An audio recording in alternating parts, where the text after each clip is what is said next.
बिस्मिल्लाहिर्रहमानिर्रहीम। गुज़श्ता दिनों chief justice of Pakistan काजी फायज़ ईसा साहब ने एक अहमदी को एक ऐसे मुकदमे में रिहाई दे दी जिन पर इल्ज़ाम था कि ऐसे कानून की खिलाफ वर्जी करने का जिसका उस वक़्त वजूद ही नहीं था। इस पर तमाम मजहबी रहनुमा और सियासी रहनुमा आगे के चलें, उन्होंने एहतजाज किया और कोई मौका हाथ से जाने नहीं देते कि कोई सस्ती शोहरत हासिल करने का कोई मौका हाथ से जाने नहीं देते ये लोग। मुझे याद आ गया जब पाकिस्तान की तहरीक के लिए, क़याम पाकिस्तान के लिए कायद आज़म मुहिम चला रहे थे और तमाम मुसलमानों को दावत दे रहे थे कि मुस्लिम लीग के झंडे के तले इकट्ठे हो जाएं। तो उस वक़्त भी ये मजहबी रहनुमा सामने आ गए और उन्होंने कहा कि हम ठेकेदार हैं, हमारी मर्जी के बगैर कोई कैसे जा सकता है इधर। तो उन्होंने फतवेबाजी शुरू का बाजार गर्म कर दिया। उसमें मौलाना हसैन अहमद मदनी साहब ने फतवा दिया कि मुस्लिम लीग में जाना हराम है, बाहवाला पाकिस्तान द फॉर्मेटिव फेज। मौलाना मदूदी साहब ने कहा कि जना रजल फाजर है, बाहवाला तर्जमानुल कुरान फरवरी 1946। और मौलाना ताला शाह बुखारी साहब ने कहा कि जो मुस्लिम लीग को वोट देंगे वो सूअर हैं और सूअर खाएंगे, बाहवाला चमनस्तान मौलाना ज़फ़र अली खान। और बरेलवियों ने फतवा दिया कि क्या कोई शख्स जहनवियों के कुत्ते को अपना कायद आज़म, मजहबी पेशवा और सरदार बनाना पसंद करेगा? हरगिज़ नहीं। औलाद रसूल मोहम्मद मियाँ, मुस्लिम लीग की ज़र्री बखियादरी। और ये वो तनाज़र था। और मौलाना मज़हर अली अज़हर ने, जिन्होंने बकौल शोरश कश्मीरी हरारी लीडर कांग्रेस से 95,000 रुपये वसूल किए और सवाई नवाब ज़फ़र रसूलुल्लाह खां को हर एक को हिस्सा पहुँचाया। उन्होंने कहा ये कायद आज़म है कि काफिर आज़म। और मौलाना हबीबुर रहमान ने कहा, हरारी लीडर ने, कि 10,000 जिना की जूती की नोक, 10,000 जिना नेहरू की जूती की नोक पर कुर्बान किए जा सकते हैं। और इसके अलावा और गांधी के बारे में अताउल्लाह शाह बुखारी साहब ने कहा मस्जिद खैरदीन में कि वो बिलकुवा नबी है।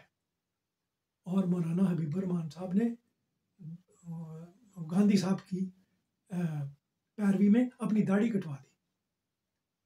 और इस कदर तूफान बदतमीज़ी बर्पा किया कि लुधियाने में उन्होंने, मौलाना हबीबुर रहमान साहब ने एक हिंदू की दुकान पे लाउड स्पीकर लगा के मुस्लिम लीग के खिलाफ गालियाँ और तशनाम का बाजार गर्म कर दिया।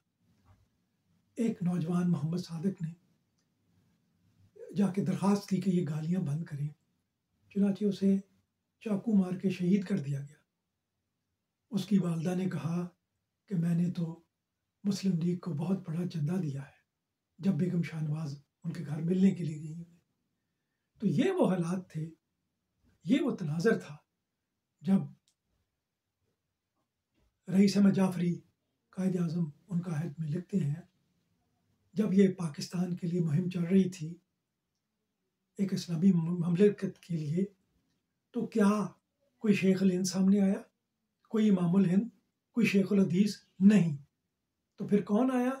वही जिनके खिलाफ कुफर के फतवों का पछतारा मौजूद है और जिनकी नामुसलमानी के चर्चे घर घर में हैं, यानी अहमदिया जमात।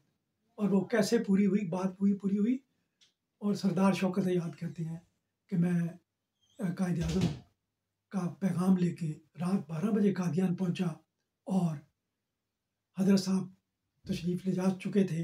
वो मेरी बात सुन के मैं पैगाम लेके आया हूँ। वो नीचे आए और मैंने उन्हें कहा कायद आज़म फरमा रहे हैं कि दुआ भी करें और मुआवनत भी करें।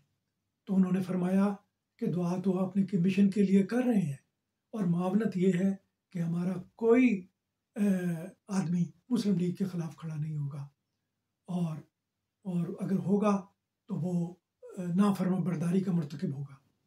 तो इस हालात में आगे ये हुआ, और जब मुस्लिम लीग ने बाउंड्री कमीशन में केस पेश किया तो उस वक़्त जमात अहमदिया को कहा गया कि आप अपना महज़रनामा पेश करें, इससे मुस्लिम लीग को फ़ायदा होगा। और जब शेख बशीर अहमद साहब ने महज़रनामा पेश किया तो चूँकि अहरारी कह रहे थे कि अहमदी मुसलमान नहीं है, तो उसने जस्टिस तेजंग सिंह ने सवाल किया कि आपका क्या तल्लक है इस्लाम से। तो शेख बशीर अहमद साहब ने जवाब दिया, we are the Muslim first and Muslim last. तो इसके तरह यानी उस वक़्त मुस्लिम लीग ने इन्हें मुसलमान बना के पेश किया, और वो उनकी सपोर्ट में, हमायत में अहमदी खड़े हो गए। इसमें मैं ज़रूर कहूँगा कि कायद-ए-आज़म की आवाज़ पे लबैक करते हुए उलमा भी बाज़ सामने आए। वो बहसियत जमात नहीं, इनफरादी तौर पे सामने आए और मुसलमानों ने कुर्बानियाँ दी हैं। मैं उसमें से मौलाना इब्राहिम सियालकोटी साहब का ज़िक्र करूँगा। उन्होंने कहा, देखें जैसे तमाम फ़िरके शामिल हुए हैं, अहमदी जमात भी अपने आप को मुसलमान समझती है, वो भी शामिल हुए हैं इस मुस्लिम लीग में। मुस्लिम लीग मुसलमानों की वाहिद नुमाइंदा जमात है, और इसका इकरार कि अहमदिया जमात मुसलमानों का एक फ़िरका है, मौलाना अबुल कलाम आज़ाद को भी है। मौलाना अबुल कलाम आज़ाद कांग्रेस के लीडर थे। इस तरह मौलाना सनाउल्लाह अमृतसरी साहब ने कहा कि सियासियात में कौम को बहसियत नौ देखा जाता है, असनाफ का ख्याल नहीं रखा जाता, और इसमें हमें इन चीज़ों में नहीं पड़ना चाहिए। और इस तरह मौलाना शबीर अहमद असवानी साहब ने कहा, देखें इमाम हसन शिहानी ने यह मसला हल कर दिया है कि अहले हक ख्वारिज के साथ मिलके मुशरिकीन से लड़ सकते हैं, और वो भी अपने आप को ये समझते हैं, और कलमा हक अलाए कलमातुल हक के लिए वो भी जद्दोजहद कर रहे हैं। वो चाहते हैं कि मुशरिकीन का गलबा ना हो। तो उन्होंने कहा ये ठीक। इस कुर्बानी के नतीजे में, इस सोच के नतीजे में पॉजिटिव, और मुसलमानाने हिंद में एक पॉजिटिव बात है कि वो जब कोई चैलेंज होता है तो इकट्ठे हो जाते हैं, और इसके नतीजे में बड़ी कुर्बानियों के बाद पाकिस्तान वजूद में आया। पर अफसोस की बात यह है कि उसके बाद जब वजूद में आ गया, चाहिए था सारे इकट्ठे मिलके चलते और सारे इकट्ठे मिलकर जदोजहद करते। अफसोस कि फिर वही शुरू हो गई, और पार्टियाँ अपने मफादात की खातिर इन लोगों को सामने ले आई। मैं ये जानता हूँ कि इमरान खान साहब पहले ऐलान करते थे जब वज़ीर आज़म बनने से पहले कि आतम मियाँ साहब को मैं लेके आऊँगा, वो बहुत बड़े इकोनॉमिस्ट हैं, लेकिन जब बन गए तो प्रोपेगेंडे से मुतासर हो गए। काश जैसे पाकिस्तान बना था, तमाम लोग इस वक्त भी इकट्ठे हो जाएं और इकट्ठे मिलकर पाकिस्तान की तरक्की के लिए कोशिश करें, तो ये क्या जल्द तरक्की हो सकती है, और जल्द से जल्द अपनी मंजिलों से हमकिनार हो सकता है। अदरवाइज़ पाकिस्तान इस वक्त जिस मरहले से दो-चार है, जिस चैलेंज से दो-चार है, अगर इन्होंने समझ ना की, अगर ये अपने इख्तलाफात ख़त्म करके एक इज्तिमाई तौर पे सामने ना आए, हर कोई अपनी पार्टी के लिए अगर पड़ गया, अपनी एस्टेब्लिशमेंट अपने चक्करों में, पार्टियाँ अपने चक्करों में, तो ये फिर मुल्क आगे ही दो टुकड़े हो चुका है, और अब मज़ीद इसमें गुंजाइश नहीं है। तो और होगा क्या फिर? क्यों होगा फिर यही कि जब पाकिस्तान के दो टुकड़े हुए तो मौलाना मुफ्ती महमूद ने बड़े खुशी से कहा, रसाला चट्टान में है कि जिना का पाकिस्तान टूट गया। तो लेकिन अवाम ने जो कुर्बानियाँ दी हैं उन पर उस वक़्त जब पाकिस्तान टूटा है, उन पर यानी उस वक़्त उन पर जो गुजर रही थी वो नाकाबिले बयान है। लेकिन वो खुशियाँ मना रहे थे कि पाकिस्तान टूट गया, जिना का पाकिस्तान टूट गया, क्योंकि मौलाना हुसैन मदनी ने ये नेहरू का ख़त है कि हुसैन अहमद आया है, मेरे से पैसे ले गया और पैसे मांग रहा है। ये डॉक्टर खलीफा अब्दुल हकीम की किताब मुल्ला और इकबाल और मुल्ला, इसमें इंकशाफ किया उन्होंने। यानी इन लोगों ने का ये हाल है।